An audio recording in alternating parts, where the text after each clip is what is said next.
When RWBY started, it exploded in popularity. Rooster Teeth were coming off the high of RWBY Season 10 when they promised a dynamic, ongoing series helmed by Monty Oum. They promised introspective characters and great action.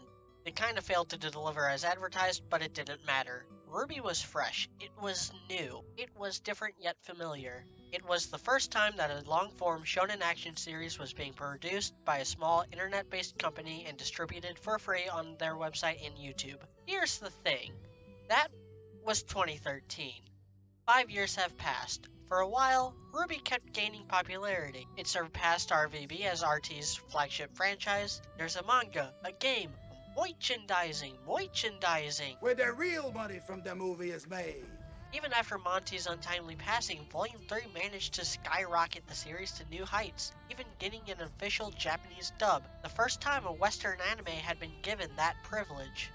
So then, what the hell happened to Volume 5? Why did the series plummet from goodwill? To understand that, we need to take a deeper look into what RWBY is actually about and what has happened in the 5 years since its debut. Despite all the lampshading the creators have done over the years, it's obvious from everything that has happened from the show's very first minutes to what has to date concluded it, that RWBY was never built with momentum. I see this complaint with a lot of shows, and frankly, it's a bullshit complaint. Not every show needs to have constant momentum leading from one scene to the next. Batman doesn't, Samurai Jack doesn't, RWBY doesn't. One of RWBY's more egregious flaws is that it pretends to have this momentum. Nothing is earned, nothing is gained. Action almost never happens because of the choices the main characters make. They rarely change. When they do, it's abruptly. Things just happen. There's a lot of downtime where nothing is gained, broken up by action that lacks any substance. Now, this isn't always true, but it's true more often than not, especially in the first 2.5 volumes. The only time the show actually builds any kind of momentum is in the last quarter of Volume 3. Not the last half, not the last third, the last quarter. Battle of Beacon, Heroes and Monsters, end of the beginning. You could possibly stretch it to include PvP, but you can also shrink it because End of the Beginning has a 28-minute runtime, but less than half of that is action. This is why, despite having the best conclusion to a volume in the series, and one of the best finales I've seen in any recent show, Volume 3 still left a lot to be desired. Volume 4 was a lot smoother. For the first time, everyone was going through an arc. The point of Volume 4 wasn't to get to Haven, it was to get to a point where all the characters were mentally ready to go to Haven. For RWBY, it was a physical journey. For the rest, it was just purely mental. So then what happened in Volume 5? I think part of it was death by degrees. To put it simply, RWBY isn't all that special anymore. But this is all very technical. Volume 5 was self-evidently bad. It sucked because so many of the scenes were flat and lifeless. It sucked because there wasn't enough action to break up the monotonous dialogue scenes. It sucked because it mistook exposition dumps for character growth. It sucked because at its core, RWBY had potential. It really comes into focus with 2 speeches from Ren in this volume. First off, Ren having any speeches is just off-putting. I liked the idea in Volume 4 that he was getting more expressive as he failed to hold back his emotions in light of getting so close to a place that holds so many bad memories for him. But in this volume, they use him for exposition dumps. I'm pretty sure I've said this before, but speeches are a really shallow way to show character growth. And for the sake of this particular argument, I'm not even going to use a better series to illustrate that.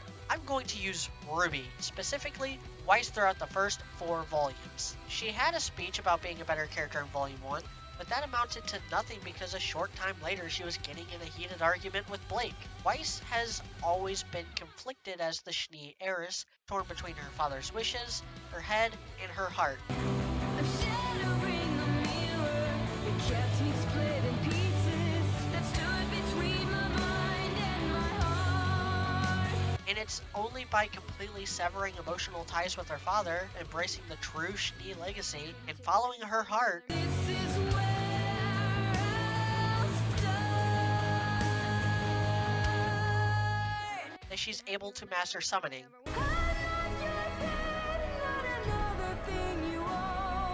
This little arc is so good, I refuse to believe that the same people who wrote this scene wrote the rooftop fight, which happened in the same freaking episode. So when Rin has a long-winded speech in a totally static shot during a dinner scene where he talks about how much people have grown, doesn't say anything specific, and offers no evidence that anyone at the table has changed in any meaningful way, That's just lazy writing. not as bad as his speech about Aura a few episodes earlier. I'll get more detailed in this in a later video, but Ren basically said that semblances are meaningless. The writers don't put any thought into them. There is no actual correlation, Of course, there are still many who don't see a connection at all. and using semblances as any kind of marker for it is pointless. Which basically renders what I just said about Weiss and what the volume would later do with Jean completely lateral moves. Getting new powers isn't development. Learning more about a character's backstory isn't development. Giving them a new weapon isn't development. And I don't think the writers realize that. But the most egregious thing in Volume 5 was the villains. Again, there will be a video about villains pretty soon. RWBY is far from the only story that suffers in this department. But the series has built up these threats, hyped them up. They've told us they're unstoppable, that they've been around for thousands of years, that it doesn't matter how powerful the heroes get, they'll never be strong enough. So when the White Fang gets completely dismantled, Cinder gets put on ice, Hazel gets wrecked, Emerald fails to take one step to the side in the time it takes Yang to turn around and run forward, and the traitor working for the villains gets killed, all while the Grim, the immortal threat we've been told is apocalyptic but routinely gets slaughtered by kids, gets widely forgotten. We're supposed to honestly believe that any of these heroes were ever in danger? There's an entire scene where Crow sits on his butt and literally gets a phone call from a villain asking to meet up. That's the catalyst for this entire final battle. So no, Volume 5 was not worth it. It was the worst volume by a long shot. Volume 1 had passion. Volume 2 had some incredibly well done scenes. Volume 3 had an excellent conclusion. Volume 4 had actual progress all around. Volume 5 was just a bunch of standing around and talking. And what they were talking about actively dismantled any goodwill the show might have had. Is Volume 5 unwatchable? No, there are some genuinely good scenes, particularly anything involving Yang and Weiss and nobody else. But if I wasn't the honest look at RWBY guy, this is the point I probably would have dropped the show. They broke the cardinal rule. They stopped moving forward. And they stopped because they wanted to play everything safe. I'm Mediocrity4. Thanks for watching.